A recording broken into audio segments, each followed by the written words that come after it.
இயேசு கிறிஸ்துவுடைய சிலுவை மரணம் பெரும்பாலும் படங்களில் இடுப்பு துணியுடனே காட்டப்படுகிறது.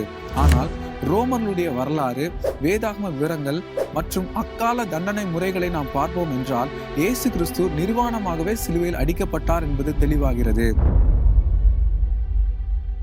ரோமர்களுடைய சிலுவை தண்டனை முறை என்னவென்றால், அரசாங்கத்துக்கு விரோதமாக கிளர்ச்சி செய்பவர்களை கொடுமைப்படுத்தி அவமானப்படுத்தும்படியாகவும் மற்ற ஜனங்களுக்கு பயம் உண்டாக்கவும் நகரத்தின் நுழைவாசலில் முக்கியமான சாலைகளில் மக்கள் நடமாடும் பகுதியிலே நிர்வாணமாக அவர்களை சிலுவையிலே அடிப்பார்கள். இயேசு கிறிஸ்துவும் வாரினால் அடிக்கப்பட்டு மக்கள் நடமாட்டம் உள்ள பகுதிக்கு கொண்டு செல்லப்பட்டு அவருடைய ஆடைகள் களையப்பட்டு போர் சேவரில் பங்கிட்டுக் கொண்டார்கள் என்று யோவான் 19ஆம் அதிகாரம் 23வது வசனம் 24வது வசனத்திலே வாசிக்கிறோம். அவருடைய வஸ்திரம் மாத்திரமல்ல, அவருடைய இடுப்பு துணியும் களையப்பட்டு நிர்வாணமாகவே சிலுவையில் அடிக்கப்பட்டார். மத்தேயு 27ஆம் அதிகாரம் 55வது வசனத்தில் அநேக ஸ்திரீகள் தூரத்தில் இருந்து பார்த்து கொண்டிருந்தார்கள் என்று குறிப்பிடப்பட்டுள்ளது.